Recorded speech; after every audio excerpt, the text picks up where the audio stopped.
이집트의 멸망, 이집트에 대한 신탁. 보라, 주님께서 빠른 구름을 타시고 이집트로 가신다. 이집트의 우상들은 그분 앞에서 벌벌 떨고 이집트 사람들의 마음은 속에서 녹아내린다. 내가 이집트인들을 부추겨서 동기끼리, 이웃끼리 싸우고 성읍끼리, 왕국끼리 싸우게 하리라. 이집트 안에서 사람들은 혼이 빠지고 나는 그들의 계획을 무산시켜버리리라. 그러면 그들은 우상들과 헐령들, 영매들과 점쟁이들에게 물어보리라. 내가 이집트인들을 냉혹한 군주의 손에 넘겨 포악한 임금이 그들을 다스리게 하리라. 주만군의 주님의 말씀이다. 바다에서는 물이 마르고 강은 바싹 메마르리라. 개천들은 악취를 풍기고 이집트의 나일강과 지류들은 물이 줄고 메말라. 갈대와 부들이 시들어버리리라. 나일강옥이 강가에 있는 풀밭과 나일강변에 파종된 밭들은 모조리 말라 바람에 날려 아무것도 남지 않으리라. 어부들은 탄식하고 나일강에 낚시를 던지는 자들은 모두 슬퍼하며 물에 그물을 치는 자들은 생기를 잃어가리라. 아마포를 만드는 자들은 실망에 빠지고 삼을 삼는 여인들과 삼배를 짜는 자들은 얼굴이 창백해지며 그 직조공들은 기가 꺾이고 품파리꾼들은 모두 낙담하리라. 초안의 제후들은 어리석기만 하고 파라오의 현명하다는 고문관들은 우둔한 고문들이다. 그런데 너희가 어찌 파라오에게 저는 현인들의 자손이며 옛임금들의 자손입니다 하고 말할 수 있느냐? 너희의 현인들은 도대체 어디 있느냐? 만군의 주님께서 이집트에 대하여 무엇을 계획하셨는지 그들이 너희에게 말하여 알리도록 해보려무나. 초안의 제후들은 바보가 되고 멤피스의 제후들은 착각에 빠졌으며 그 종족들의 수장들은 이집트를 잘못 이끌었다. 주님께서 그 가운데에 혼란의 영을 섞어 놓으시자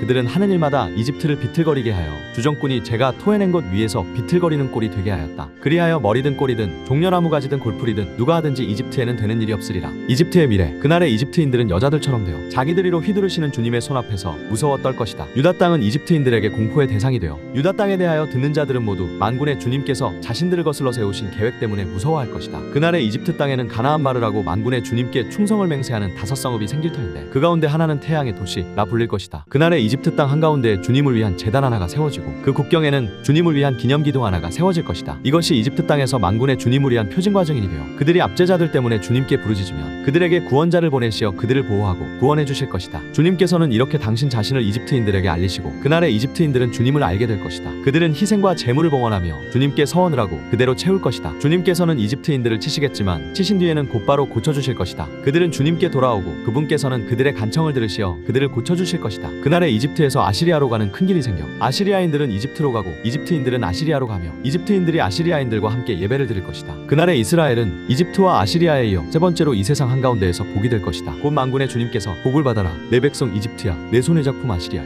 내 소유 이스라엘아 하고 말씀하시면서 복을 내리실 것이다. 이집트와 에티오피아의 멸망. 아시리아 임금 사르곤이 파견한 총사령관이 아스도스로 진군해 와서 아스도스를 공격하여 그곳을 점령하던 해의 일이다. 그때 주님께서 아모츠의 아들 이사야를 시켜 이렇게 이르셨다. 자, 내 허리에 두른 자로옷을 풀고 내 발에서 신을 벗어라. 그는 그렇게 하고서 알몸과 맨발로 다녔다. 그 뒤에 주님께서 말씀하셨다. 나의 종 이사야가 이집트와 에티오피아에 대한 표징과 예표로서 3년 동안 알몸과 맨발로 다닌 것처럼 그렇게 아시리아 임금이 이집트 포로들과 에티오피아 유배자들을 젊은이나 늙은이나 할 것 없이 이집트에게 수치스럽게도 엉덩이까지 드러낸 채 알몸과 맨발로 끌고 갈 것이다. 그러면 사람들은 자기네 희망이었던 에티오피아와 자기네 자랑이었던 이집트 때문에 놀라며 부끄러워할 것이다. 그리고 그날에 이 바닷가 주민들은 말할 것이다. 보라, 우리의 희망이었던 나라가 이 꼴이 되었구나. 아시리아 임금에게서 구해달라고 도움을 청하러 그곳으로 도망쳤었는데 이제 우리는 어떻게 난을 피한단 말인가.